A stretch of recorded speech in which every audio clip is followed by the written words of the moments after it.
All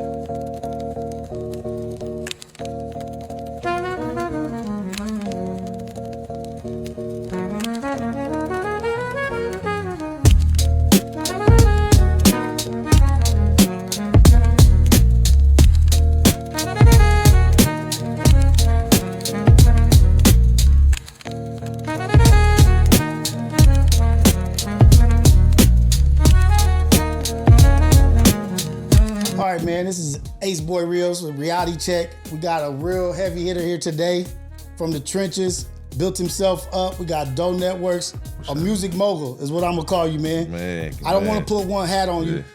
You wearing multiple caps, wearing multiple hats, man. How you doing? I'm good, man. I'm good. I'm blessed, man. Blessed to be here. You know, shit, man, it's been a long few weeks, you know, been running around, but shit, man, we working on it. There it is. Yeah.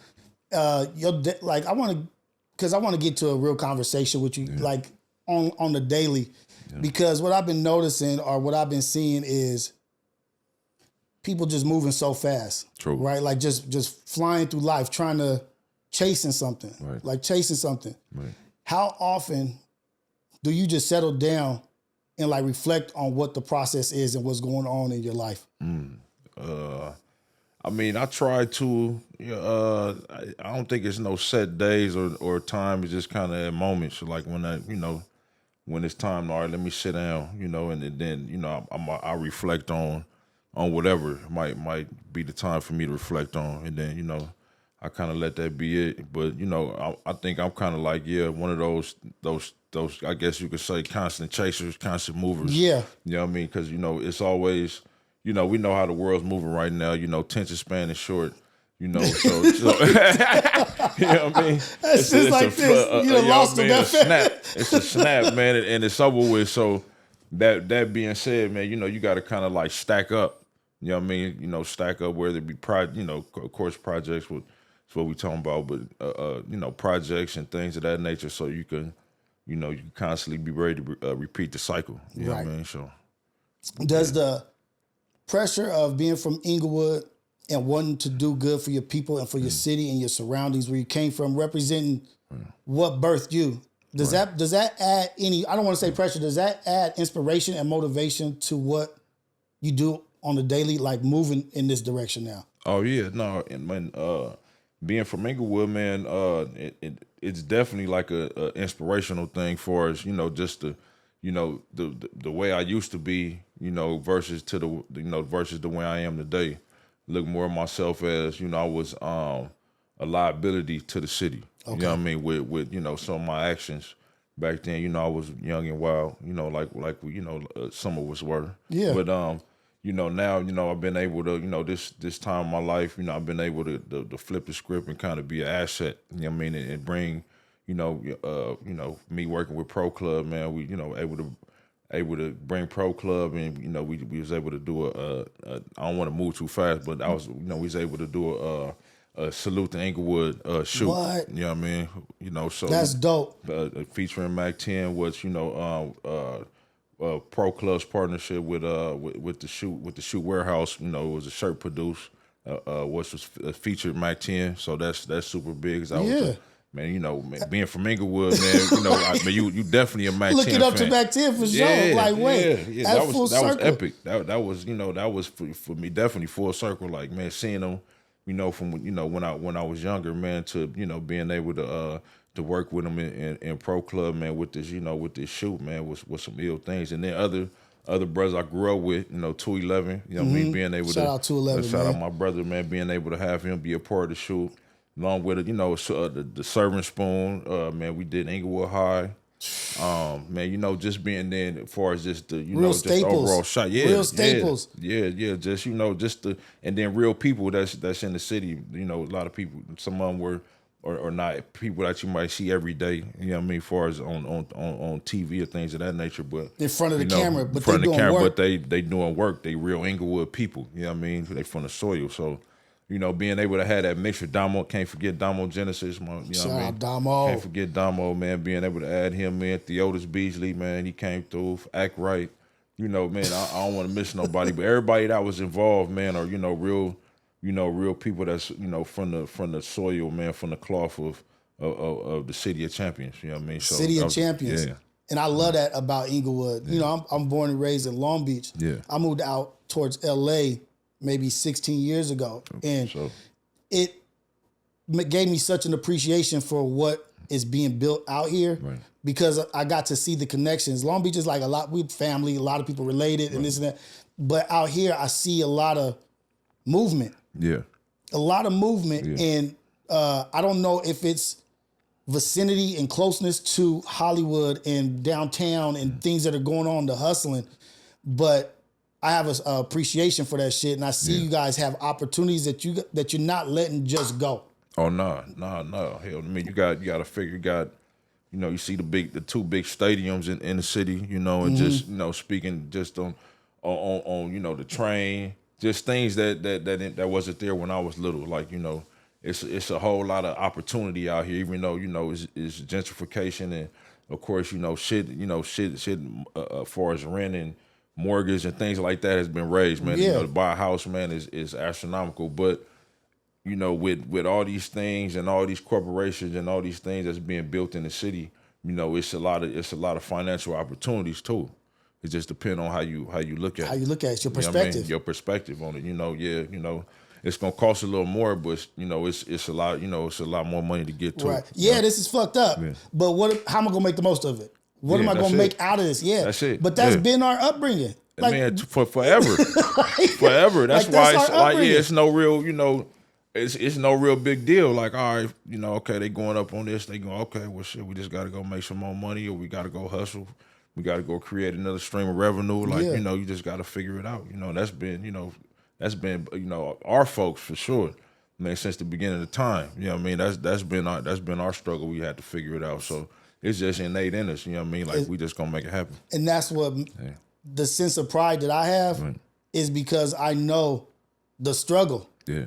Like when I see success, I know barriers that had to be broken. True. Things, obstacles that had to be hurdled. Yeah. Like every successful black man, you see the success from the outside, but when you've been inside, you see, because I know. The struggle. I know the struggle. I know what it took to get there. Yeah. And a lot of people say, oh, this and that, get over it, whatever. But no, you gotta realize, you gotta smell, you gotta feel the struggle because you don't ever want to not be the hungry dog. No. No, you definitely don't want not. Look, man, it's it's opportunity, but you gotta think, man, everybody's fighting for the opportunity too. So, nah, man, you gotta program, man. You gotta be a warrior for this program. We all got the same 24. Yeah, true. Got the same. I don't know where I heard, but yeah, somebody said, man, that was sugar free. We said, man, you got the same. Everybody got the same 24 hours. You know what I mean? I forgot the route, but he related to, you chose to be that, but you could have been Michael Jackson. Right. You know what I mean? Oh, yeah, I know exactly you seen what that you're clip? talking about. And that's real. It's real. No, true like, shit. you chose to shoot low. You didn't shoot for the stars and land on the moon. Yeah. Or shoot for the moon, land on the clouds. Yeah. It's a lot of opportunities out here, and and that's what I love about what you're doing, man, because for the people that don't know, for the people that do know, you saw something and you had a passion in something that you liked and you brought it to the city. Let me go seek and find these artists that are of the liking that I want to promote. Right. When did that happen? Like, when did that actually happen? Like, okay, this is the avenue. There's a space here for this. Right. And you, the Renaissance, the Renaissance era, the Renaissance, don't want to call it underground. Right. I love that you're like, nah, this ain't underground. This is just a new facet. This is a new movement. It's a new form, man. It's growing. Like, it's growing. The fans getting younger and younger. Like, I would, just to answer your question, man, for me, man, it started. I'd say it started on my jump when I was in the penitentiary. Okay. And I came across currency. Of course, I could say that was kind of like my intro into this new, because it's kind of vast. Like, you got different sounds, you got players, you got you got lyricists, like you got different facets, but it all connect. Yeah. You know what I mean? So it's art and culture.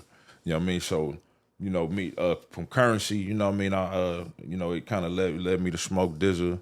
Then it led me to the Cool Kids, and then it led me to Bodie James, then it led me to Jay Worthy, and then that's Jay Worthy was like real instrumental in bring once I came home, man, and kind of opening up that world to me. You know what I mean? And being able to like, oh shit, man, I'm about to go work with Currency. Hey, you trying to pull up? I'm like, damn, it's just shit like that that was going on. So I was, he just, not to skip on that, but. No, but that's important. No, that's super important. No, because it's like being the person that's like, I want you to win too. No, for sure. That's why I said I didn't want to switch lanes because I could do a whole segment on like Shout out Jay Worthy, my brother, man. We definitely, man, bonded on because we have, of course, man, the same like and taste, man, for a lot of the music and the hip hop. So that was our bond, and then the path that he was on, man. A lot of the artists, like I understood what he was doing. Okay. When a lot of people didn't really understand it. So that's what we bonded on, and man, if we took trips, man. I went to New Orleans with him. Man, that's how I met West Side Gun. He opened up that Griselda door for me. My brother Smoke Dizzy, I met him. You just listed names as heavy hitters, like they just flying off. No, it was just kind of like, and it was early. Like this, we speaking like 2017, 2018. So, they were bubbling. Like Smoke Dizzy was known. West Side Gun was, he was on his rise. Bodie, who's the Rock Marcy? I've been that's through my brother Flea Lord. Shout out to my brother Flea. You just rattling off names just like it's nothing. These actually I say it like that because man, these are my brothers. Like, man, I've been running around, man, and been able to put together things myself. With me not being I don't rap or nothing like that. I curate, so just them. Trusting my vision on a lot of things, you know what I mean, and and coming out dope, so that I'm like, I guess I could say, man, I'm just a part of that fraternity. So it's, what I mean, so it's them my brothers now, but then before prior to that, those were guys I was listening to, and once I met them, heard them, or I knew who they were before, and then they inspired me. So that's dope. Yeah. And you said a key word in there, like. Because people always try to find what the title is or what is this, like what box am I trying to put myself? Stop putting yourself in a box. Yeah, you ain't got to be a rapper. You ain't got to be the artist. You said curator. Yeah, curator of the art. You know what I mean? Like this is what they do at art galleries. Yeah, all day. They putting art galleries together for people to come and enjoy the art. Man, come on. And speaking like on that's somebody with DD172, which was a building that Dame Dash had in New York after his Rockefeller time. Then he went into this. That's what Currency and a lot of these artists went to. Okay. You know what I mean? Mickey Fax, Smoke Dizzy again. A lot of these artists. I think Les might have been there, but it's a lot of artists, man, from that blog era, man, that was in this building. So Dame had a building where he had of course these artists. And then he had painters, you know what I mean, that creating art pieces, you know what I mean, like that. So, just for me, I wasn't there, but just from the things I was able to gather off Twitter, just talking to cats that were actually there, like he just cultivated a space to where he's merging the art and the music. So he's doing the art showing, but it's the music that Currency and all the Currency and Smoke Dizzy and them was creating on this side of the space. So. And this brings up a good point because, I mean, you speak it exactly like what I've been thinking. Yeah. Because do you think and I'm trying to say this without being rude, or do you think the art of music or the art of rap is dwindling? Like people aren't looking at themselves like an artist? Like you're creating content and art. It's more than just one thing. Like you have to embody that. And I will bring up TF. Yeah. Because I say TF is an artist. I'm not just saying a musical artist.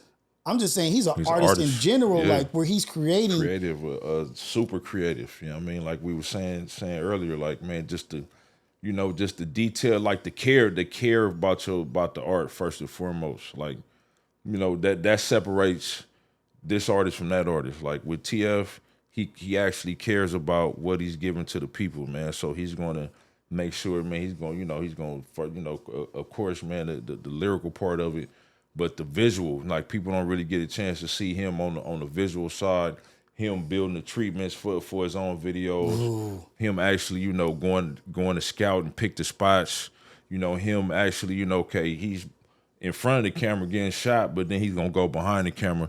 Let me see what that look like. Okay, let's, let's go. Okay, now let me go back and get, you know what I mean? So, and that's that throwback kind of. Yeah, like, that's that throwback. Man, I need to be involved in this whole thing because this is mine. Art. It's your art. You know what I mean? It's your art at the end of the day. So you should want it to be, represented and put to the world, how you envision it. You know what I mean? How you envision it to be. Some cats do that and some cats don't, and you could kind of see the difference between the two. You know what I mean? Can I ask you, like, your opinion? Is it because sometimes it's a fast grab there, and they just like, you know what? I just started rapping. I'm just gonna try to get this money, versus somebody that's in it for the long haul. Like, I see myself being more than just rapping this year or next year. I'm trying to build and reach back and bring with me. Right. It just on both, because I'm not mad at the if you got a chance to, man, you luckily come up with a hit and able to squeeze it for all the money you could squeeze it for, shit, do that too. Yeah. You know what I mean? But for the ones that really like myself, that really love, like, man, I really, I love this. Like, I do this for free. You know what I mean? Like, I have done it for free. You know what I mean? I want to get the money though. Don't get me wrong. Don't get it. I'm getting paid. Don't get it misconstrued. Like, misconstrued. Yeah, we get to the mistake. Send the money on. Yeah, send the money on. But like I said, man, I did it for free, man, for a few years. You know what I mean? Just off the love and the passion that I have for it. You know what I mean? So, it just depend on the person. You got men, people that's really passionate about what they do, and then you got people that find ways to get paid fast. You know what I mean? So it's what they prioritize. It's really what they prioritize. Right. Like, this is what I need. And like you said, you can't be mad at somebody that's hungry that needs something. Yeah, nah. Like, hey, go get it. Man, if you hit a lick, man. Man, I get can't. I don't want to say, some one-hit wonders in the world. Yeah. I can't think of too many off top. But shit. I mean, hope a lot of them, man, they was able to hit a big lick, man. And I don't know if somewhere able to take that and invest it and do other greater things in their life, but they had the opportunity. Like Chameleonaire. Yeah. Boom. He went into the tech space. Yeah. Super smart. Yeah. But he come from that Houston lineage, man. So he was already gamed out anyway. He was booming already out there. Okay. So he already had the game on, like them Houston, that's one spot, man, that, DJ Screw, man, I was definitely inspired by him. But, man, how they move, man, how they hustle. And, man, they got it's a whole world out there, man, as far as just in they region. And they know how to work it. Dude. You know what I mean? They definitely know how to work it out there. They are at a certain pace. People underestimate. Yeah. I think what like they benefited from, you want to underestimate? I'm way faster than what you think I am. Come on, man. Come on. You gotta understand, like, these cats was millionaires, thousandaires, millionaires before they even touched the surface of the rest of the world, you know what I mean, knowing who they were. Yeah. They just had the Texas, New Orleans, Mississippi, they had the chilling circuit, you know what I mean? Dude. But they know how to milk the fuck out that circuit, though. Brother, you know what I've been tripping off of? I just watched, shout out to Black Cowboy. So. It's a thing called Black Cowboys called The High Horse, yeah. where Bun B is featured in this documentary a lot, where they try to erase the Black Cowboys out of history. Oh, shit. Yeah. And so, but I've seen Bun B talking lately on multiple interviews. Yeah. And it's my own ignorance, you know what I mean? Where I'm just astonished, like, damn, that's not how I thought he would be talking, or this is like, I'm used to listening. Bun code, like, dude, Bun is intelligent, way advanced. Yeah, intelligent, man. You got to even look like, man, Bun didn't had 3 lives in his game. Yeah. So you got to figure, of course, the UGK, then Pimp C falls, then he's solo artist. Yeah. He gets hot again. Pimp C comes home. They do what they do. Boom. Now he's back as the burger man. Yeah. Trill Burger.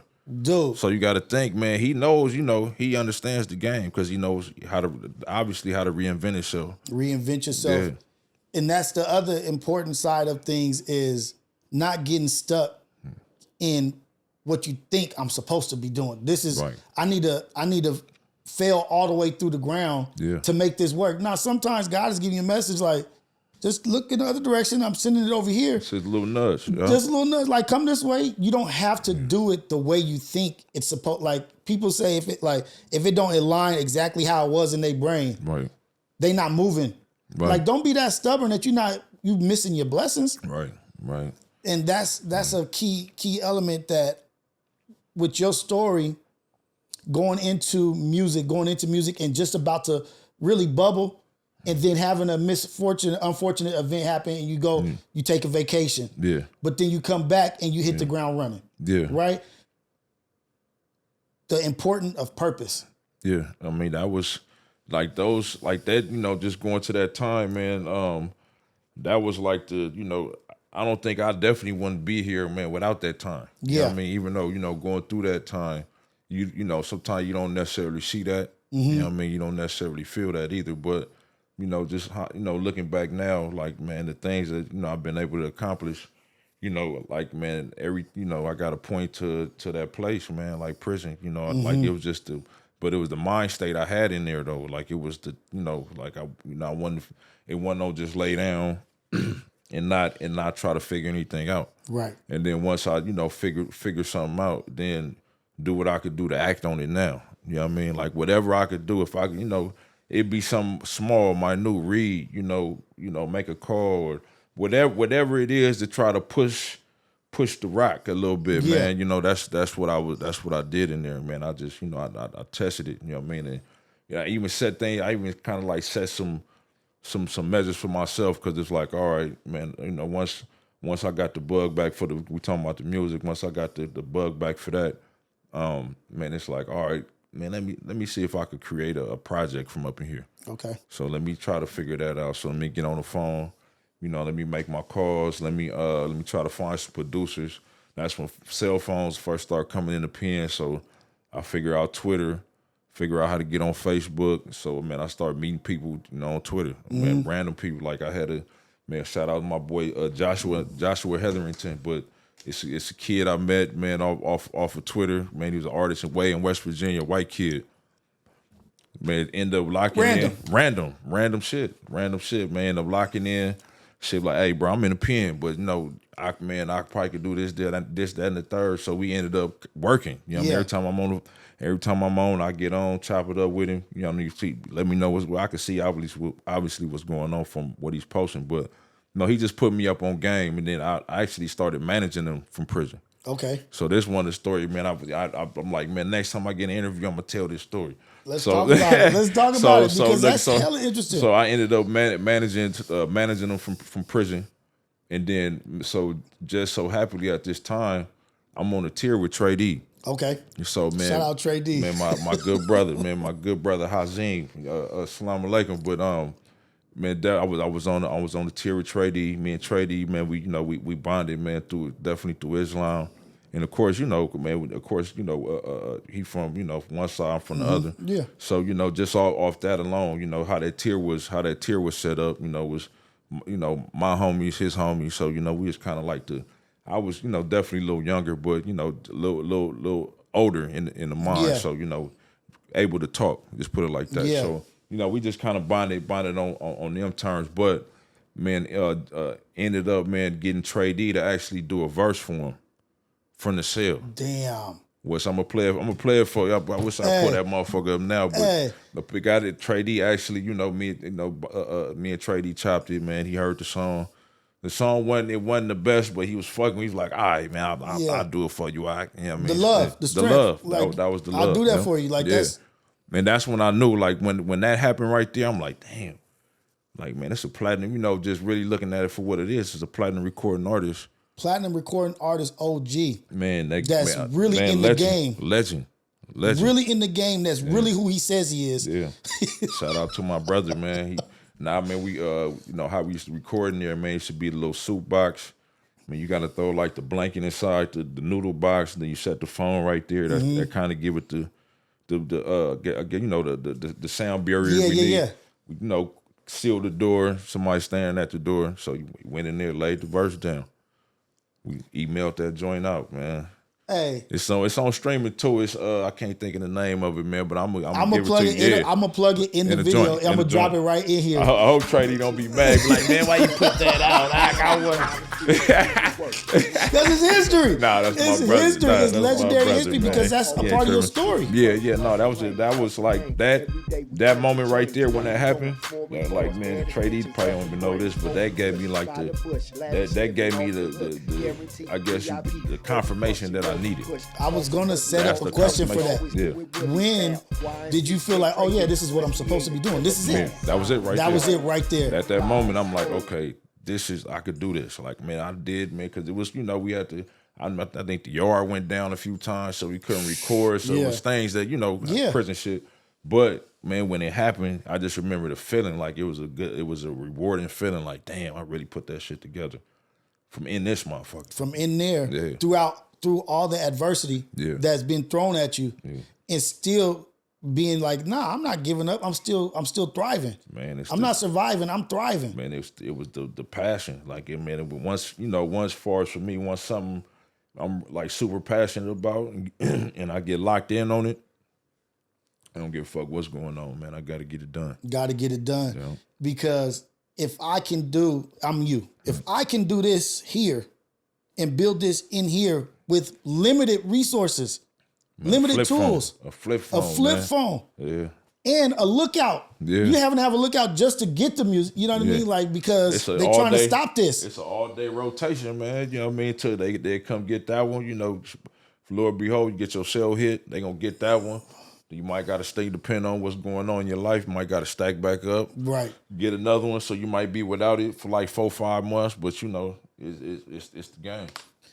And so having that take place there, when you touch ground, when your feet on the ground out here, you said it brought you the confidence. Was it just like, there ain't nothing stopping me? Oh, yeah. There's as soon as this door opens, man, I'm running. Literally, man, I went from when I paroled, I went to a halfway house. Okay. I went to Amity, right here on Grand and it's like Grand and 30th. But that was from doing 13 years, I go boom right to there. So I had to wait. It's like a little blackout period, 30 days. So in them 30 days, I get a phone, I get some clothes. I'm like, all right, how can I? Because it ain't gonna really be no movement until you get like a program. Right. So where can I go every day to where I could, I could definitely go figure something out as far as outside of music for my life, but I need to be able to do, hold meetings and be able to figure out, man, what I need to do with the music. I need to be able to have a space I could go to every day. So I signed up to go to Trey Tech College. Boom. Right down the street. Right there. Right down the street. So I load up my charge up my ankle monitor every day. I shoot over there, So I was meeting people, I was meeting people online. As far as I had the Instagram and all that shit and Twitter. So it was a few people that I was, was waiting for me to come home for us that I had met through social media. Mm-hmm. So I actually had an album called Broken Cuffs. I had this album that I wanted to release it right before I got out, but I held it for the halfway house. You know what I mean? So I could be a little bit more active with it. So I put this project out. So in this time, man, I met an artist by the name of Mass Pike Miles.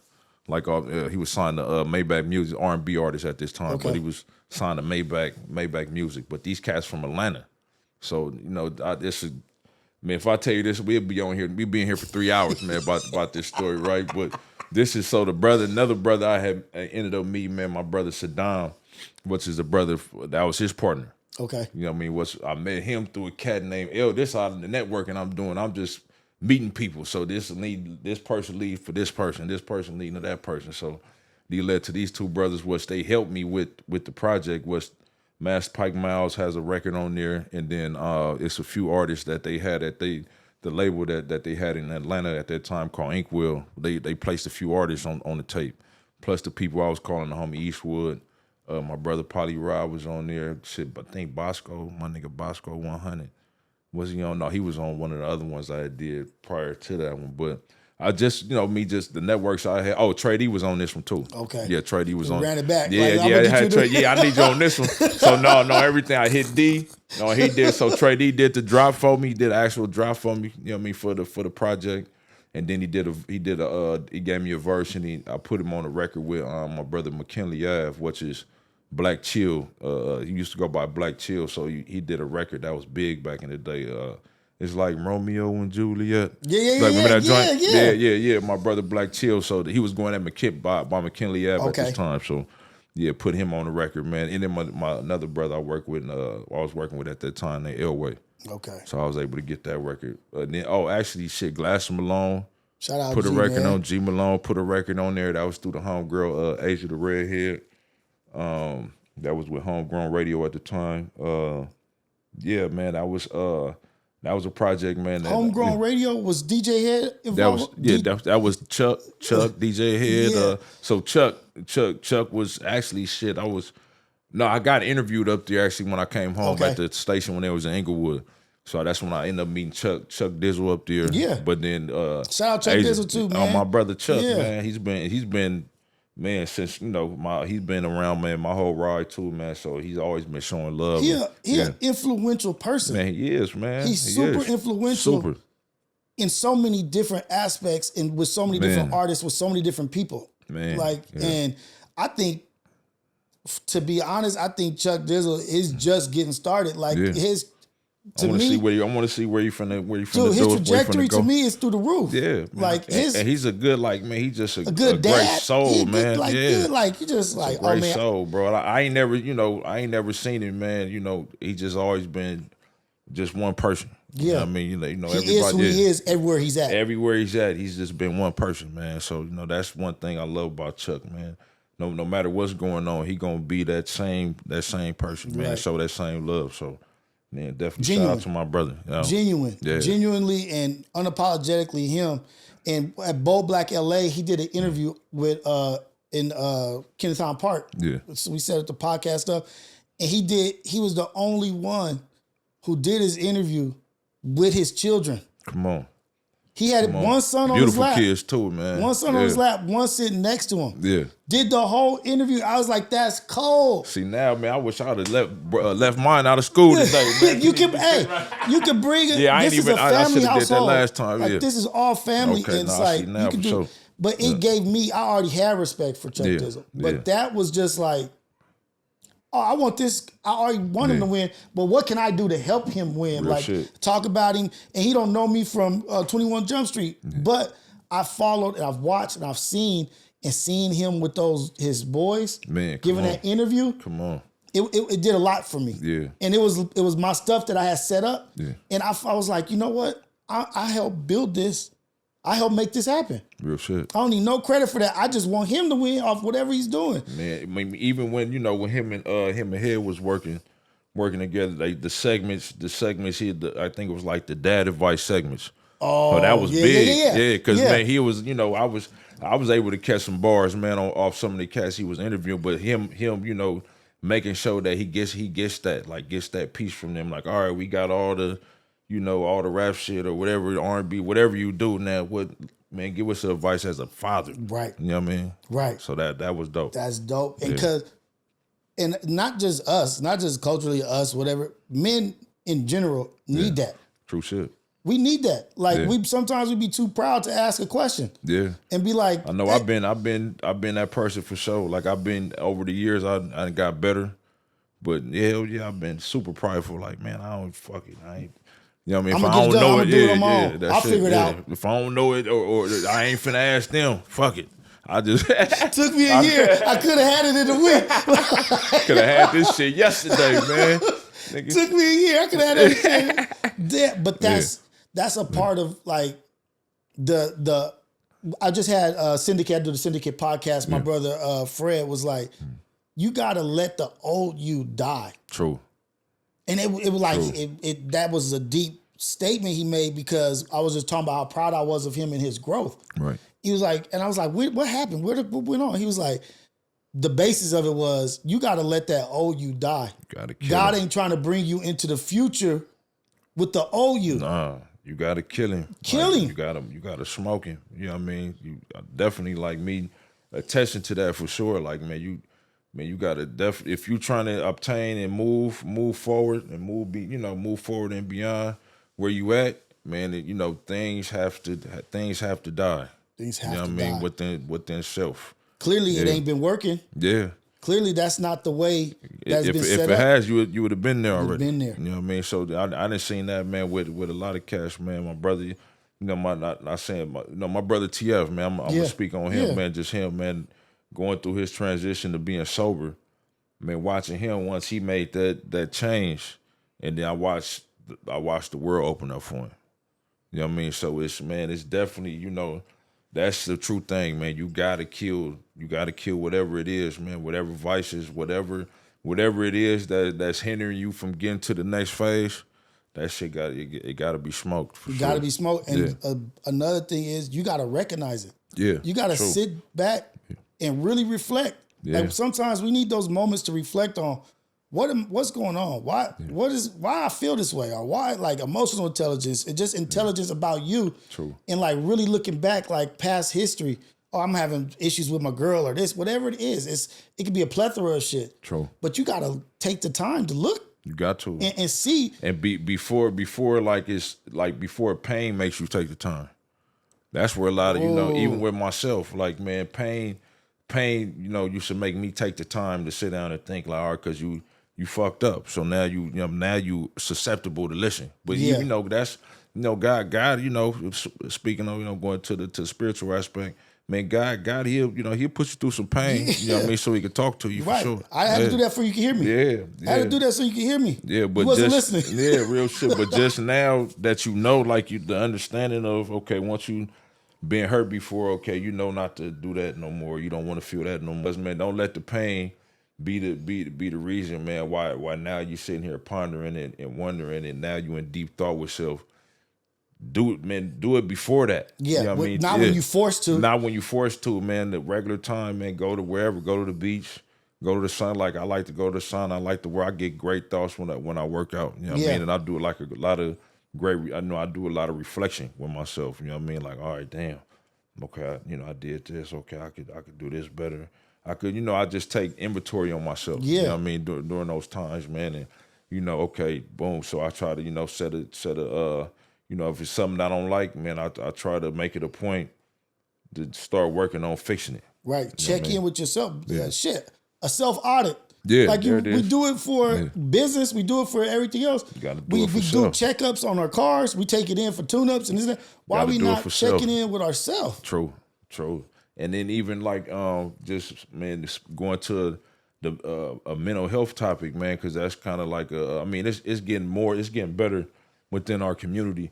I see a lot of brothers, speaking about just mental health, man, and taking care of your mind and going to talk to somebody.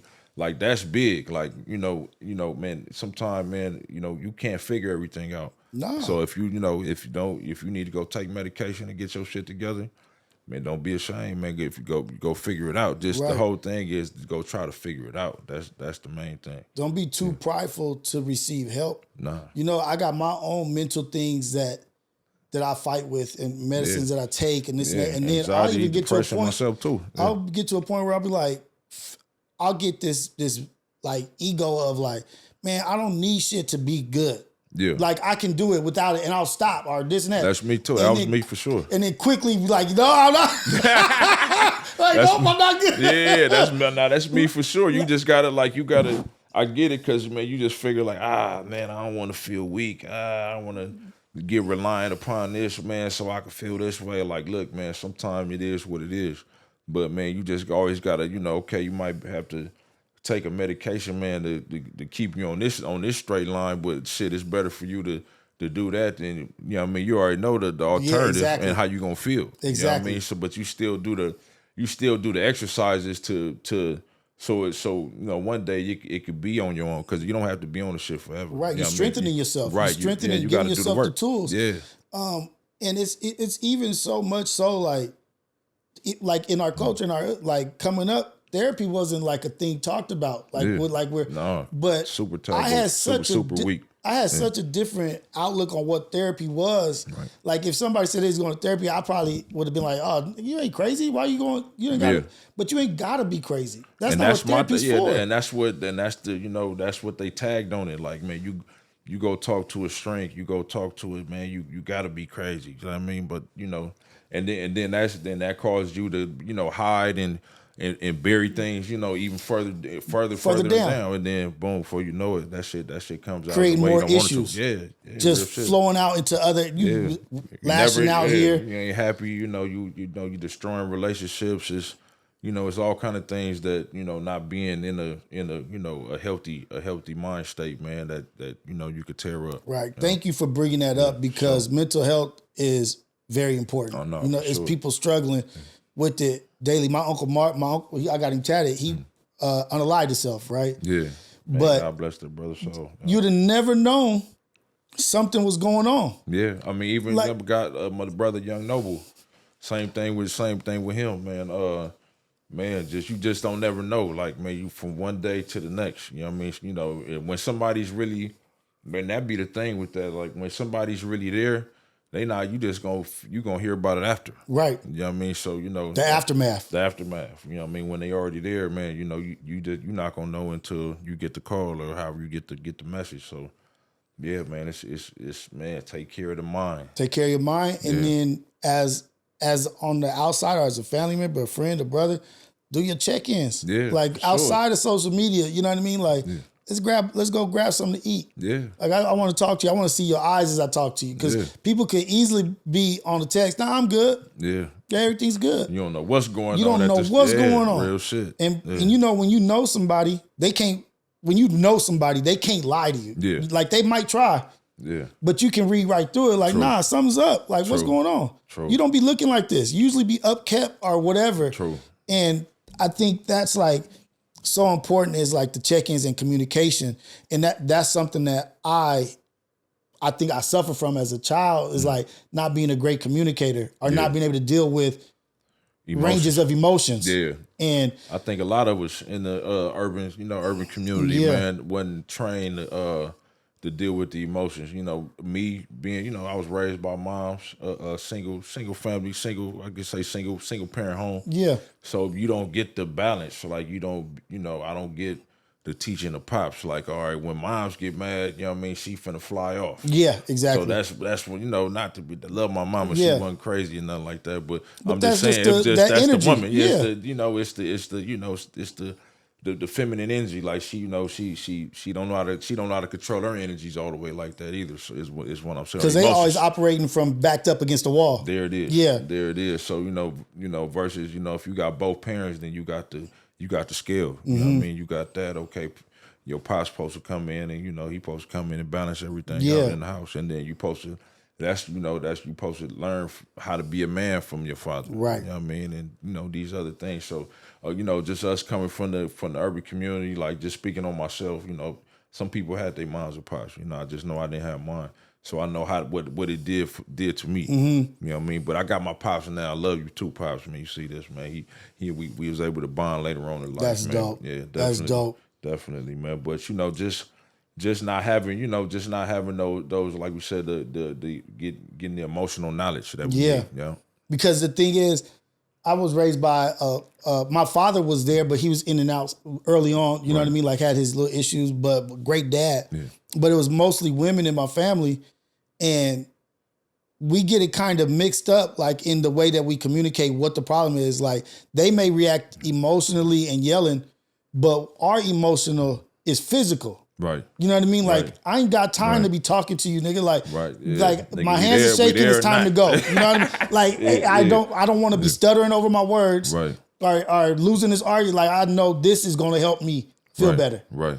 So it's like, it's like irrational physical activity. You know what I mean? Like, we think we can fix everything with the physical. With the physical. Yeah. And so I get that. You know what I mean? And that was something I had to work on. Through my marriage, my wife helped me with that a lot. You know what I mean? Beautiful. Because I remember her bringing up conversations and just being ignorant or not knowing or immature, her trying to talk about things, or why do you do this, or why do you act out this way? I'd be like, I ain't about to talk about that. That shit's weak. Yeah. You know what I mean? Shut down. Shut down. Yeah. Like, man, this shit. Weak. That's me too, man. Like, it's certain, even now, like, I still battle. Like, I'm still, well, I don't say battle, I'm still growing. Yeah. You know what I mean? So, even within myself, like, man, there's certain things that, it be talked about and it be like, and then you automatically go into that mode. Yeah. But then, I check myself. I try to check myself there at the time. Sometimes it might be after. You know what I mean? But I make sure I check myself on it though. But yeah, I definitely get that. Then I had a question about the world of professionalism that you're in, the professional industry, where you are. Going from where you were, how did you how did you become so a professional at it? You know what I mean? Like, okay, this is how you conduct. Was it visual, seeing people operate and was like, okay, this is protocol right here. Yeah. Because I see how you maneuver, and it's like, it's almost as if you came up under somebody's wing that groomed you. Yeah. Like, yeah. How did you gain that? So man, it's just man, my mother for sure, man, she taught me for us just early on how to speak to people when you're going to get a job. Okay. So that always stuck with me. You know what I mean? For us in interview, I guess you could say interview etiquette. You know what I mean? So yeah. She gave me that. You know what I mean? Yeah, you should speak like that. Listening to her, how she conducted herself, the bank on the phone with the bank, or when she goes, go to work or whatever it may be. Just listen to her, how she conducted herself. So I kind of took tools from that. And then really just, man, it's just because like a lot of the stuff outside of the things that I was able to read in there, and then as far as just, just business knowledge, music business knowledge and things of that nature, everything, man, I had to learn pretty much, man, on the fly. So, man, I was able to get around a few cats, man. My brother, Badru. Shout out Badru, man. My good brother Badru, man, was like, man, when I first came home, because he works with one of my best friends, man, Polly Rod. Local astronauts, man. Let's shout out the local astronauts, man. My brothers, man. So that was like them coming home to being able to come into the studio when it was on San Vicente over there, being able to come home to that, and then meeting Badru for the first time, and then him actually sitting down, man, and just asking me shit, what you gonna do? You know what I mean? He cut right to it. Yeah. He cut right to it. Motherfucker. I think we finna shoot around, man. He finna ask me about the joint or, some shit like that. He like, nah, man. Get right to it. Man, what you gonna do? So it forced me to think like, damn, like, okay, what am I gonna do with this shit? You know what I mean? So not to just skip off into my brother Bad, but that was one of those pivotal times, man, pivotal questions, man, that when I got out, man, I had to ask myself, what am I gonna do in this game? Like, okay, you love music. Okay, you A&R. Okay, what else? Like, what else do you like? Okay, you like to do the projects. Okay, figure out what that is. Okay, we got DJ Khaled. We got certain cats that does it that are behind the music, or you say in front of the music, as you say, without actually having to rap or sing on it. So just, and then I was always, inspired by like compilations, man, West Coast Bad Boys, like soundtracks, like the show, just different things growing up. So, man, I just like figure like, all right, I know I got an ear for what I like to hear. So, man, I'm going to just put together tapes. You know what I mean? So, it was a mixture of loving compilations, I guess you could say loving compilations. Like I say, was the main focal point of wanting to do that, and then put together my own compilation. But going back just to the people, Badru was one of the ones that I watched. Then I was able to come around another brother named Mark Breeze. He worked with another brother they both my mentors. I look at them as that. Chase Infinite, I work with a little more because we work at the Agency 78. Brother that I don't know if you're familiar with Chase Infinite. Okay, so my brother Chase Infinite is one of the ones that, man, I watch super close because, man, just, man, he's I definitely look at him as a definitely super sharp, intelligent brother, and I like the way he carry himself for us in conversational form, just breaking it down to that form, just how he talks to people, man, how he gets his, how he gets his business done, just put it like that. So he's one of the ones that I watch super close. But I mean, I think you could say just going back, like just looking at it, like some of the moguls, like from some of our moguls that we had, Dame Dash, Master P,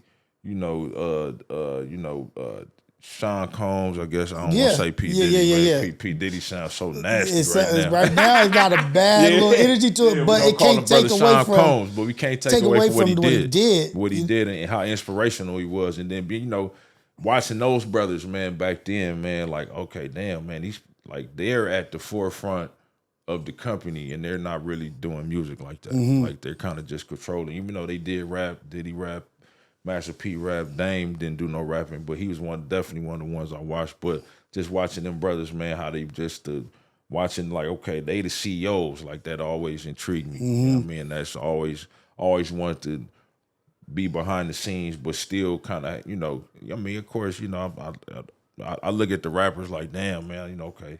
I like to shine. I like to, okay, take a picture of me every now and then. You get your accolades. Not to go too far into it, but just be acknowledged for your work. Just put it like that and get, and then getting accredited for it too, though. That's big, man. Your ideas and your thoughts. You know what I mean? Yeah, because A&Rs and things like that don't necessarily get that. Yeah, it's like your work is being validated a little bit. You're not looking for validation, but you like, it's concrete. You got to take it. You got to take it when you get when people are applauding you or are complimenting you. Want that? Like, okay, Yeah. So it's a multitude of things or people that you looked at that built you to where you are, and it's like you're a sponge. Like, okay, I can use this, I can use that, right? And that is so. Like, important representation is everything. Like, having that example and that representation, or you even say like a blueprint of what something is. But when you see somebody doing something and you can relate to them, like, damn, I see myself in that. Yeah. And I think for a long time, not to go that route, but for a long time, we weren't getting that representation. No.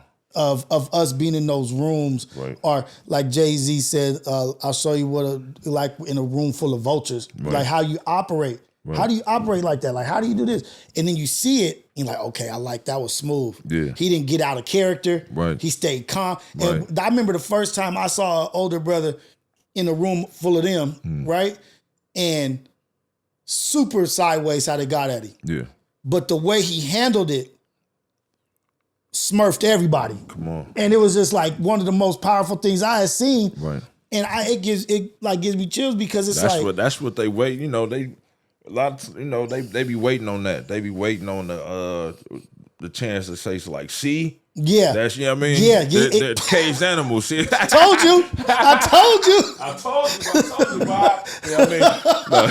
Real shit, man. Shout out to my white folks, man. There's some good white people in the world. Yeah, it is. Yeah. And it's like, and not even like not even to be a color thing. It's a money thing. Money thing. True. And it's like people that are in those rooms that want the control of that currency, of that, like those, when they have that like ownership of that, you have to be the one who bucks the system the right way. True. You know what I mean? Like in a professional manner. And I saw that shit. I was like, yeah, I got to get my shit together. Yeah. Because being able to formulate not even necessarily an argument, but an opinion and a thought clearly, and getting your point across to where it's felt, where you didn't stutter, you didn't stumble, you didn't get elevated. Especially when you up against it. Like, you already know, like, man, look, every word I'm about to say, these people going to have to hit.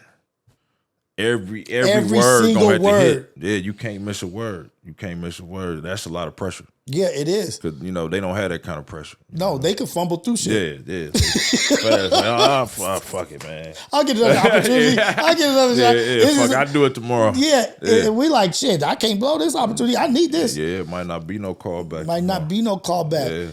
So let's talk about the managerial hat that, like, managing artists do you have to manage each artist differently based off personality, or is it pretty much the same protocol for everybody? Yeah, you you could say, like, on certain things it's the same protocol for everybody, but everybody's an individual. So this person might be feeling this way. Yeah, you know what I mean, and this person might be feeling. It just depends. Like, you might get off one call, man, just, striking a deal for this one. I mean, then to get on a call with this one, man, and, man, they might be losing their apartment, or you know, it might be some real life shit going on. Yeah. So now you got to switch from, okay, damn, man, I'm just happy with this one. Now I gotta, you know, I gotta sympathize and feel and, you know, try to, you know, so it's just, it's a balancing act. You know what I mean? It's definitely a balancing act, but I just think, man, at the end of the day, I think it's just naturally like with life, like shit, just if you go to a regular job, you know what I mean? You might have to McDonald's or something, man. Yeah. You know, we got to deal with that personality. So it's same shit, you know, same thing. So it's like to answer your question, yeah, on some things that I could use that works for everybody, and then some things I got to individualize it. Yeah, because it's a lot of, I don't want not to say pressure, but it's because you guys are linked in success. Yeah, the manager and the artist like are linked in success. Like, what's best for you is best for me. What's best for you, me is best for you. True.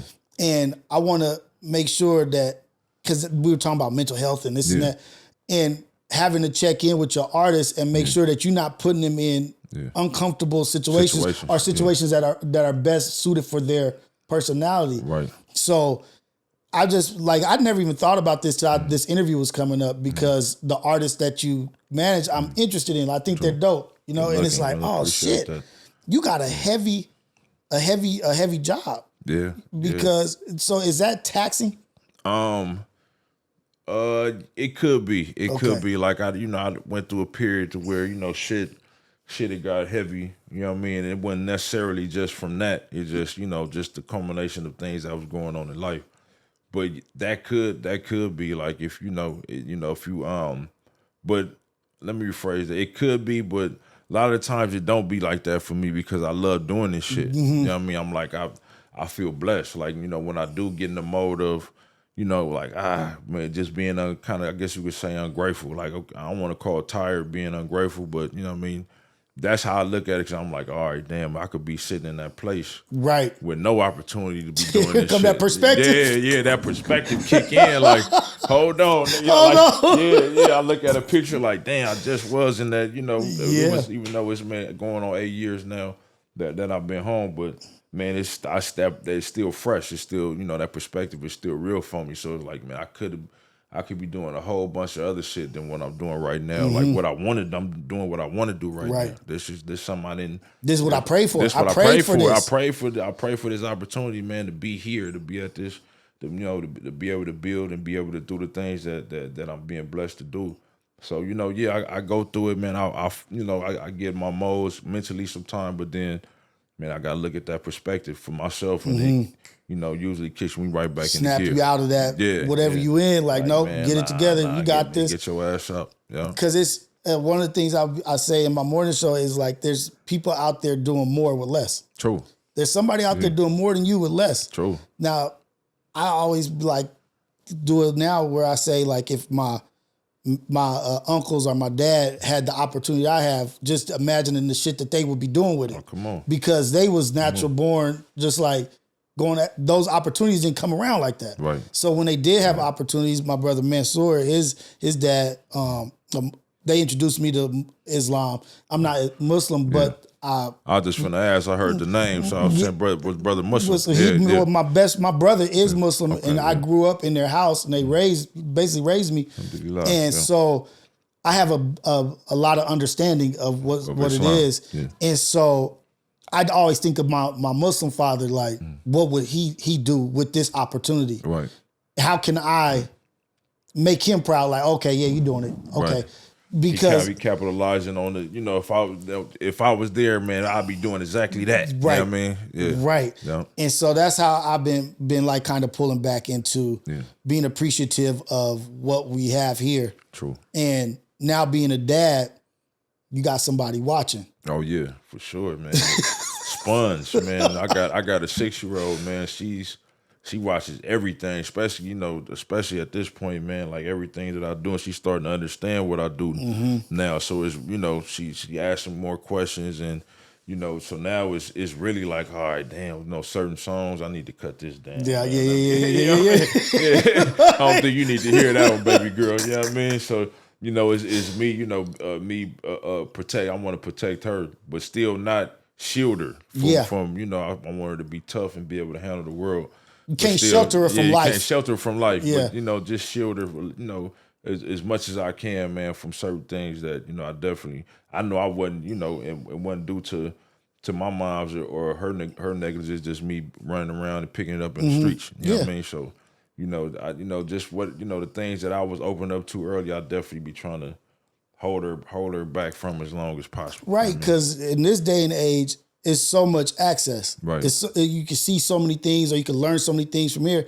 I like to call it like, I have an older son and a younger son, but I always have my moments with my daughter. Right. It's just different. That's the one. It's just different. Girls be the one, Dude. man. And it's really what I've came to find, like what I've found or what I've stumbled upon is I'm just here to protect your innocence from being robbed before it's supposed to be. There it is. You know what I mean? I want you to grow up naturally.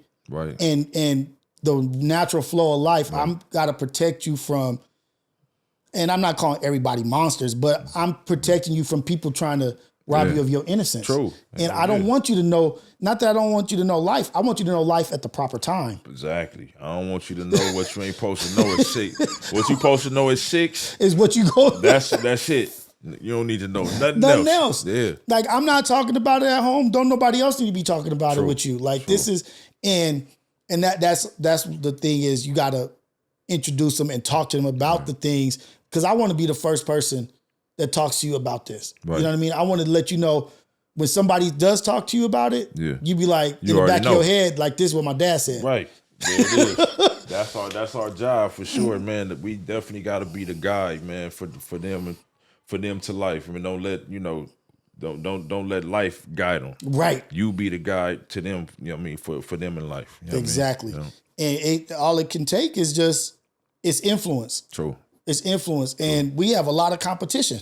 Yeah. We got a lot of competition in the, like, iPad, phone, this, or just all school. Day. They're spending time in school. They're actually getting, like, smarter. Dude. You know, off, you know, being able to scroll through these phones and do things, man, as babies. Like, I'm watching them literally, like, they're, you know what I mean, they soaking in all that shit. All of it. You know what I mean? So they advance. You know what I mean?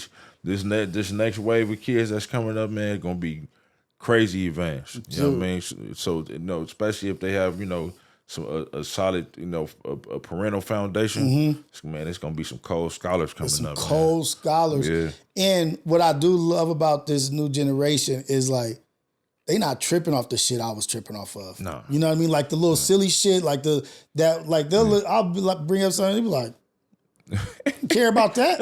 Like, but you brought up a point of being careful what your daughter is hearing, or now the conversations are different. Like, she's 6 and it's really about to take off. Yeah. But my son is 10. And I'm going to lead this into, like, when is the time that your daughters ask you something that you wasn't ready to answer. Right. Like, they'll catch you off guard sometimes. Yeah. But my son was born with a heart defect. In 3rd day, he had heart surgery. He had to open up a chamber, a valve, or whatever. And just throughout his life, we've had to do check-ins. Like, it was like every 2 months, every 3 months, every 4, and just like every 6, every year. And up until he was like 6 years old, the appointments were a breeze. Yeah. Because it's just us talking and, like, okay, getting it. But now, he knows. Yeah. And he's hearing the doctor talk about his heart. Damn. And so it hit me so cold. We on the way home. This boy hit me. He said, "Daddy, why my heart ain't good like everybody else's?" Damn. And I said, "Oh." And I'm glad he was in the back seat. Yeah. You know what I mean? Because it literally, it almost felt like somebody punched me. Damn. Like, it was like, oh. Because that's your baby. Yeah. And he's asking why something is wrong with him. And I try to answer, and I'm just like, Pops, you got a special heart. You know what I mean? Like, your heart is special, and there's certain things that we had to do, but I wasn't ready to talk about that shit, because I was internalizing it, dealing with my pain about what's going on with them. Right. But kids have a way.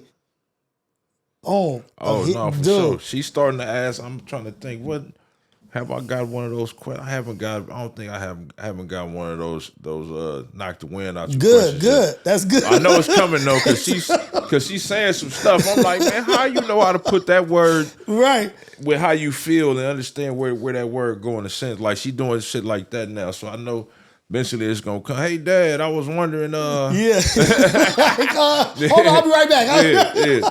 Now she has like inquired about like Jill, like Yeah. because she know I was there, so she has inquired, asking me things about the food, and she might see something on because I like watching documentaries and shit like that. So and then some of them be about Jill, so she'll sit down and chill with me. She was like, oh, that's what you was doing in there. Yeah. It's that type like of she's thing. trying to put the two and two together. Yeah. So but yeah, I haven't got that gut wrench. That well, I ain't gonna say gut wrench, but that.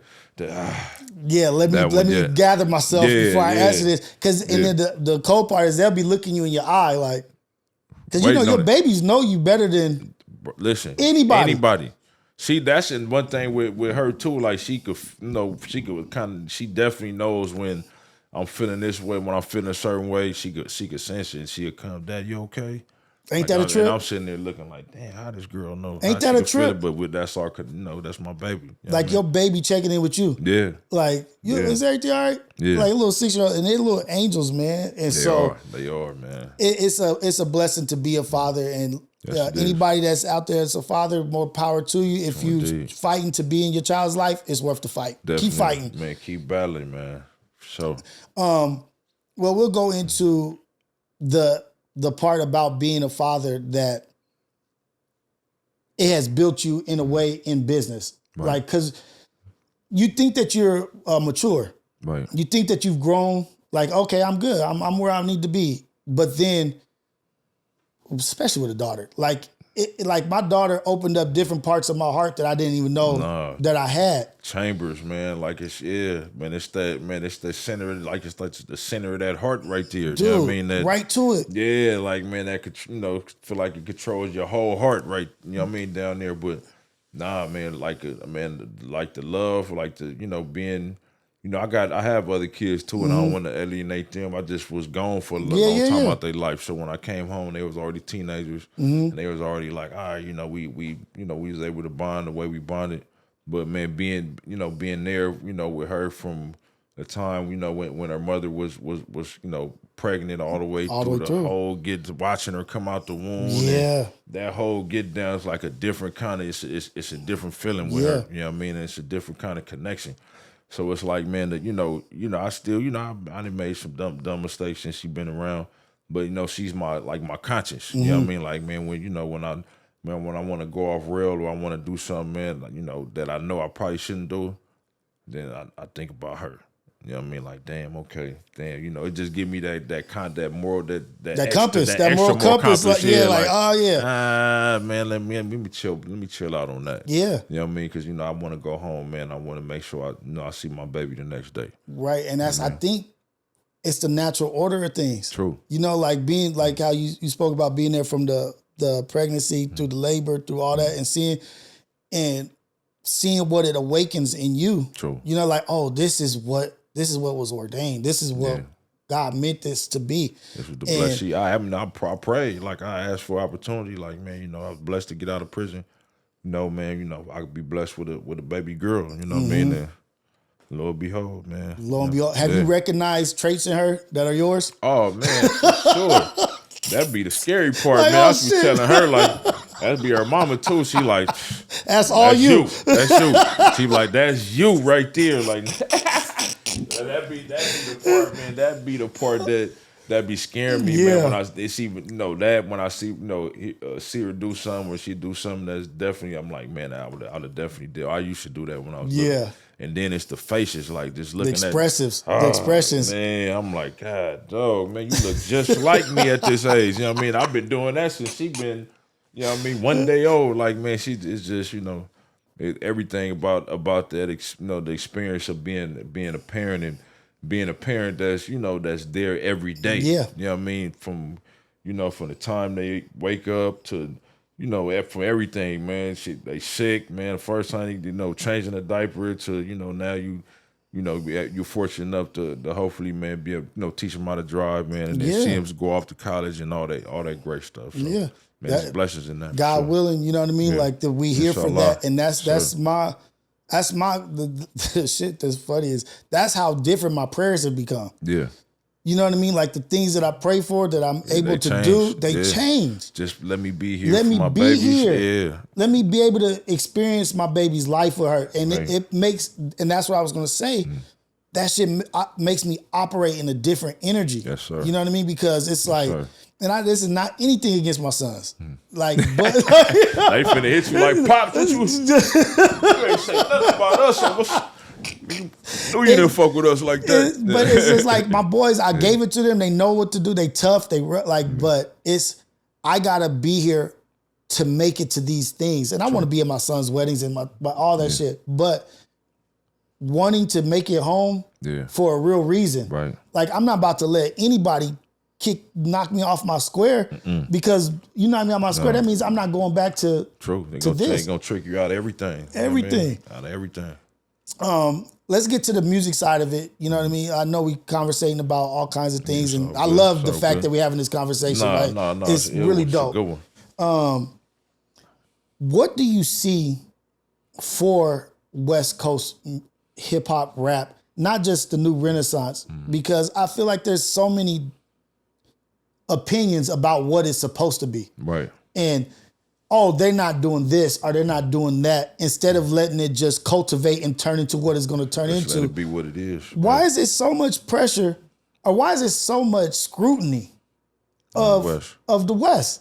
I mean, within the West too. Like it's not just from that'd be the main part. Like a lot of the that's where all the conversation be coming from within the coast. Yeah. You know what I mean? Like I think generally, like, man, outside, we definitely well receptive. You know what I mean? And you might not hear it on the radio, but who the fuck listens to the radio? Right. Though? You know what I mean? So, and not saying not this ain't shitting on the radio, because I know I got some spins on there too. But I'm just saying that, man, it's not it's this shit everywhere now. You know what I mean? So, even just with the style of music, man, that I do, it's not a quote unquote West Coast kind of music. But man, it's wrong, because man, hip hop is everywhere, and hip hop is universal. So these kids, especially coming up back then, man, they able to watch kids in New York and kids all over the world, man. They able to soak in other cultures and other styles. So. What's the West Coast like? We don't even have a style. Like, right. I don't think nobody has a style really no more. Like you could particular certain kind of sounds in the music, but everybody kind of like sound like everybody. And not saying it's not saying like it's a lot of biters or anything like that, but I just think, man, everybody kind of inspired, man, kind of inspired by the next coast. So, I think, man, just with the go back to your question though, just for the West. Me myself, I don't look at it like I just enjoy the West. For me personally, I enjoy the original West and what it was at that time. I just look, man, to what I'm doing, man. I'm trying to expand what it is, because even a lot of them cats, like man, they come from speaking on MC8, like MC8 is, man. Shout out to my brother 8, man. But man, he's speaking on MC8, man, he kind of embodied what. I guess you could say, not having a style. Like he West Coast, but he still could play on the East Coast, and he was still getting spins in Washington, and he was, they loved him on the East. So I'm trying to see what I'm trying to say with this, man. Let me see where I'm trying to go. I know I'm trying to get to a point as far as you were just talking about like the old West, like how it's original. It's a real like going like just trying to figure out where I want to go far as with what I'm trying to bring to it. It's not really like it's West Coast bass, but it's not it's not like West Coast music, and I don't look at it like, I don't think nobody should look at it as like we over here. So this is what we got to do. Yeah, because I'm here. We here. This is what I have to do. We here, but man, we doing music for everybody, of course. You know what I mean? So. Yeah, we from the West Coast, man, and it's gonna come out of the West Coast, but man, we doing it's hip hop. Because you can limit yourself like that. You can. You can limit put yourself in a box, and that's what's gonna always happen, man. When you put a marker on your shit, like, man, this is West Coast rap. Nah, this is rap. This is rap. This is for everybody. Yeah, you fuck with it. You fuck with it. You just from the West, but it's rap. Right. You know what I mean? I think when to that perspective. you know, because we always gonna be the big brothers in everything how we look, because we always came and we did it, you know, we did it bigger outside of the course the South. Shout out to the South, but you know, any other, you know, we came in when it was our time to shine in the game. And even right now, shit, man, the West Coast is at the top. When you think about it, K-Dot. K-Dot is the, man, down there, hands down, the king in the game. So it's West Coast rap. West Coast rap really running the game when you think about it. And to then me, a lot of people don't even be bringing up like Tyler the Creator, Doja Cat. You know what I mean? Doja, where Doechii from? Doechii from Florida. Okay, I was saying Doja Cat. You know what I mean? Like they all from out here. Yeah. Like, but it's because people want to put a label on you. Yeah. That's the first thing, because that's how they can put you on the shelf. They know how to put you. Like okay, you West Coast, you East Coast, you this, you that. Nah. I want West Coast to just be music. Man, you know who? It's not even West Coast, but ASAP Mob. So okay. So looking at like how they did their thing, like, man, and that was big on them. Like, man, these cats ain't from the East. These cats don't sound like East Coast rappers.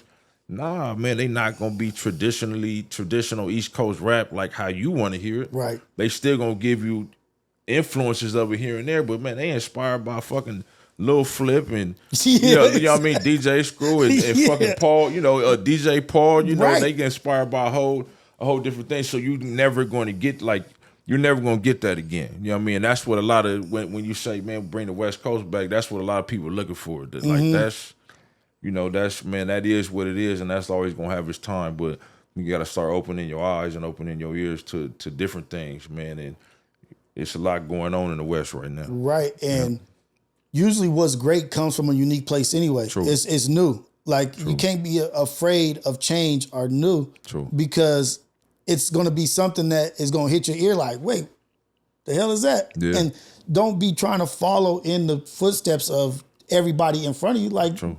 You can't let the consumer dictate your art. Man, and that's why I love this lane so much, because it's built on direct to consumer for the most part. Boom. So that's, you know, that was definitely one of the things when I started, you know, when I came home and started diving in and figuring out, man, where I'm gonna plant my flag and start build what I want to build. Man, that's this lane right here, man, is direct to consumer, man. So it is, you know, you're gonna always, you know, be forced to create. You got to create something dope, and then you're going, you know, open. Damn, where the hell I was going with that too. Damn, I shouldn't have smoked that joint. It was that good. Goddamn, shout out to my boy Buckethead. Shout out. Yeah, I'm over here. Hey, look, I'm over here feeling good too. Like, hey, this is a good interview. Man, look, man. But yeah, just that's what I was just saying. That's what I love about this lane so much, man. That it cuts out all the politics for the most part, man. It just, man, it's direct to your fans. Yeah, you know it's untouched. It's not doctored. You know what I mean? Like exactly. Can you take this out? Or we want it to be more manufactured this way. Right. It's like, this, and that's why I love what you're doing. It's like, to me, I've never seen an artist painting something and asking the person that's watching, like, wait, what do you want me to do with this? Want me to take the eye out? That's you. Yeah. You know what I mean? Nah, they just painting with nobody watching. Like, you gonna get what I give you. That's it. And then you put your tag on there. You know what I mean? Put your you know, shout out to God bless the brother Nipsey Soul. But that's one of the ones, you know, when that brother put that CD for $100. Oh yeah. Yeah, man, that was, you know, that sparked, you know, and you got to even look at him like he kind of like trailblazed that, because then now you got, as far as in this lane, you know, a lot of cats, you know, use that motto, man. That I ain't gonna say necessarily. What was it pay? I forgot what Nipsey motto was. It was pay. I guess it was pay.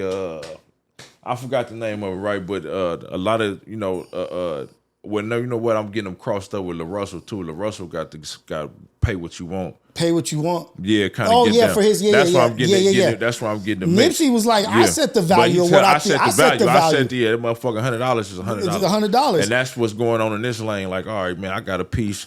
It's an artist named Mike Hammy. He has a vinyl, man, that sells for $1,500. He has another one that sells for. He has one that's $7,777. And I guarantee you, motherfuckers is Man, buying he done it. sold a few for sure. And we watched him. We watched him sell a vinyl for $15,000 out here when he's out here for his. He had a show out here during the same time Kendrick had his run. It was at the Peppermint Club, a 3-night run too, same time. You set your value. It's you people set out your there that value. can afford it. Yeah, for It's sure. people out there Somebody's that can gonna afford come get it. Somebody's gonna come get it because can't nobody else get it. And you think you got a vinyl that's $7,000, shit, you sell 3 of those joints, you know what I mean? You got 21. 21. Boom, and that's way more you was gonna make off streaming. And now you got 3 people talking about, I got something that ain't nobody else got. Man, come on, that's the bragging right. And that's what that's about right there, having an art piece that nobody's going, it's a limited number. Exactly. And nobody's gonna have, and that's the bragging right for the fans or for the supporters. For sure. Yeah. And they the cold part is they might not even be a supporter. They just want that motherfucker. Yeah, just based on.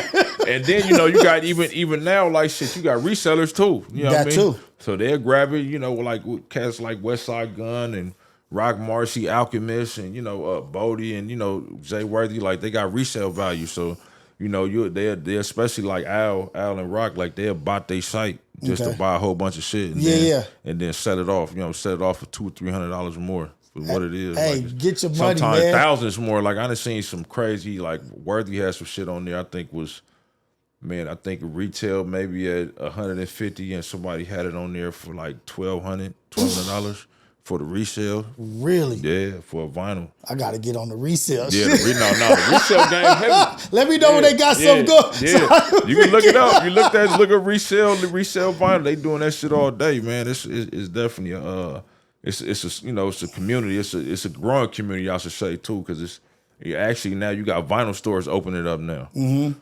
RNG, I think that's the name of it, just opened up on by Snoop Dogg's P&G. P&G. Yeah, P&G. Yeah. P&G. They just opened up. So I'm looking at, and then Amoeba, they just moved to a bigger space. VIP Records. VIP. Right on the corner.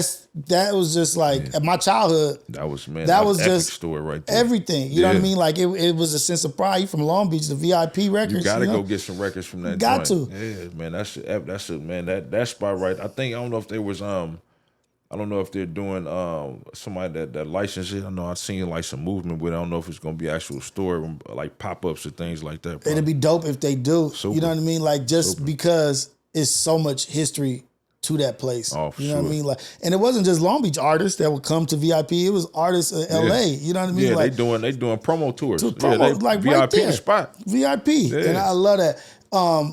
Before we get out of here, I want to ask you about your ear for what you're listening to for a new artist or for you finding an artist. What about the artist piques your interest? So, man, everybody that I work with, man, that I was a fan or I listened to and I enjoyed their music prior to. Okay. So that's the only reason why, that's the only reason why we started to work. Okay. So I definitely have to lock in and have to feel, just from whatever whether it be your beat selection or it be your rhyme skill, your rhyme patterns, like it's got to be something that connects with me.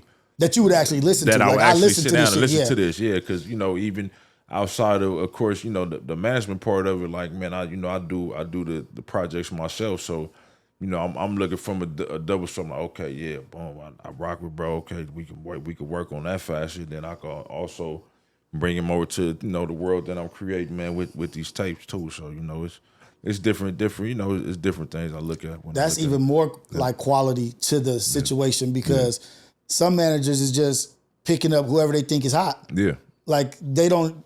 How you gonna help them if you don't even really know what what it is? Like what they like you can't. Yeah, exactly. Like if you ain't really like did the rabbit hole dive and listen to their music. You know what I mean? Like, man, go back to the first, if you could, far as you could reach back. Right. You know what I mean? And bring yourself up. You know what I mean? And if you ain't did that, and then the only reason why you'll do that is because you like the artist. Mm-hmm. You know what I mean? Far as for me, like the only reason why I'm gonna do a rabbit hole dig is not I'm trying to work with you, nothing like that. I'm a fan, so I want to go hear everything you did leading up to what I didn't caught. You know what I mean? And then boom, you know, it leads from there. And I'm not about to let nothing damage what you putting out. I'm not about to do anything that's gonna hurt the brand because guess what?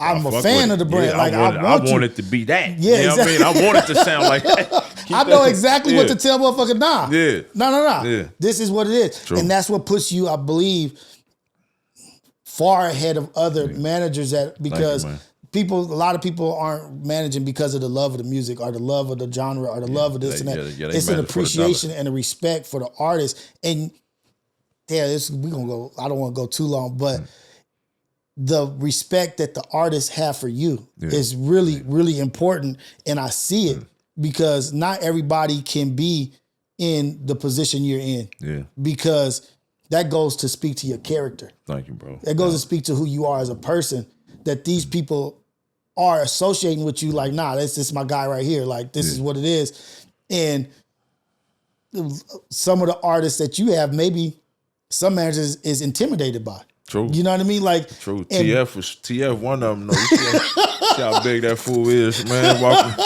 nigga don't smile, no nothing, man. Like, no, TF, that's my dog, man. That's my dog. So being where you're from and your upbringing, it put you.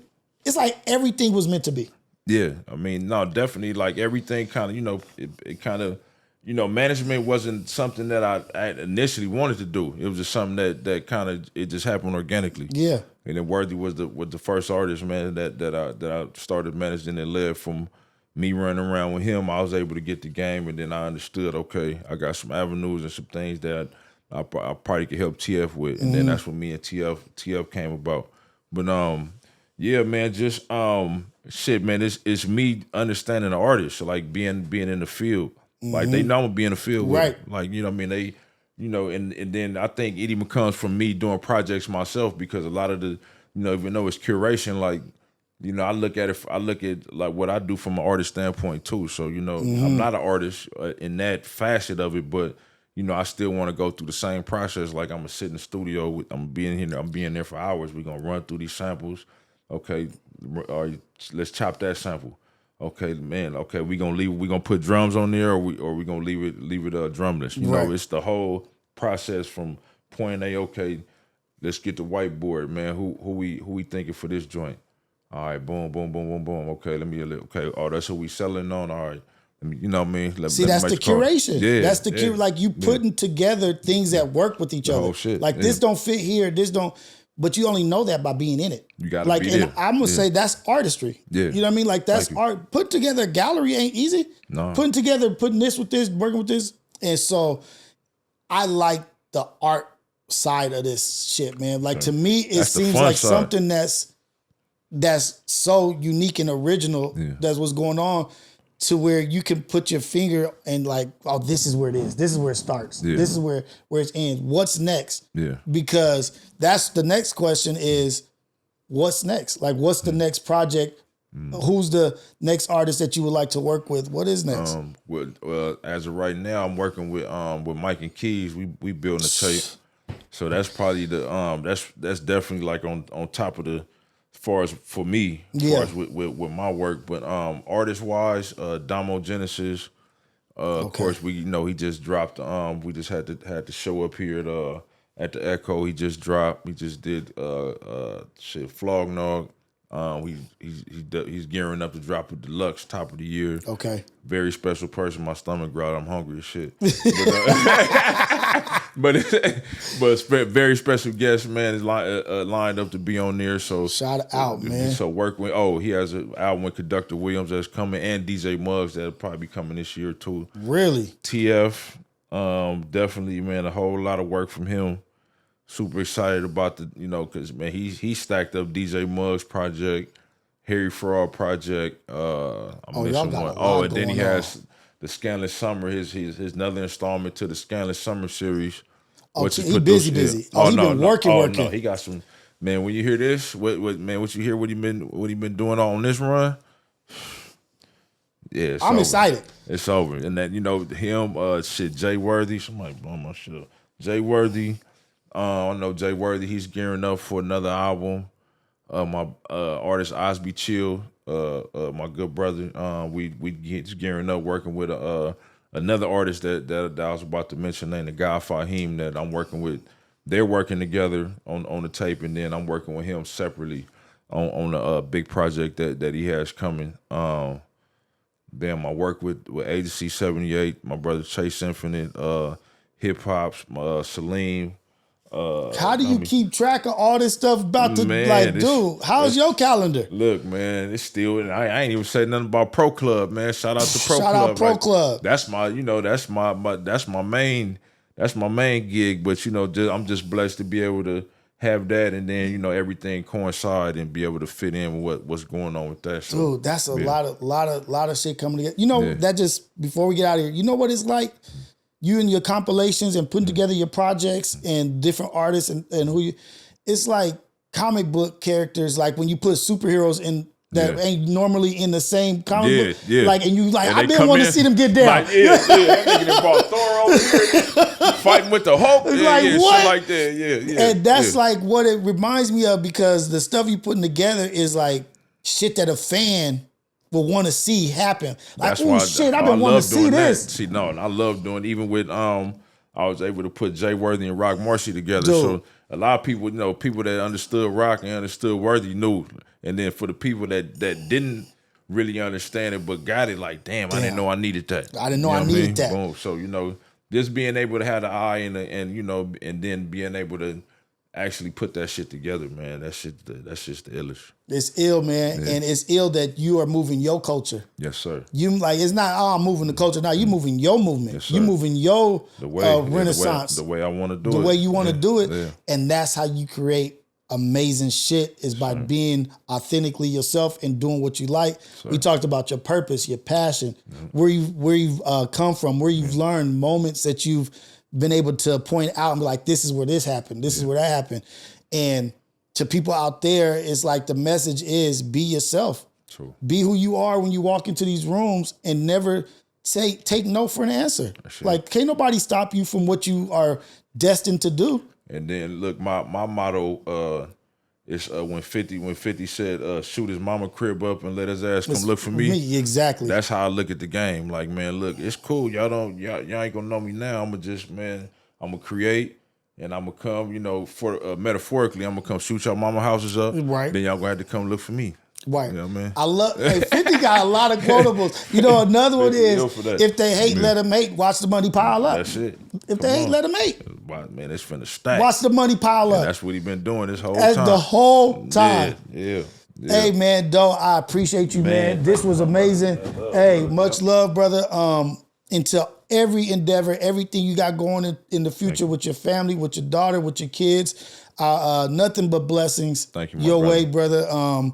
I just want you to only win. Thank you, my brother. Nothing but prayers of wins your direction, brother. Same to you. Hopefully this is just one of many interactions that we have. Man, I'm trying to pull up often, man. Hey, pull up whenever you want. Bring an artist, do whatever you want. And like you said, bring your son. My wife is in there cooking or whatever. My kids is here. This is a family affair, and this is a conversation between two brothers that would be having this conversation without the cameras. Yes, sir. And I think the people need to see these conversations and hear these conversations to get to see the people behind the success. True shit. So continued success to you, brother. Thank you, my brother. Hey, man. Appreciate This is Reality Check, Dough Networkz. We out of here, man.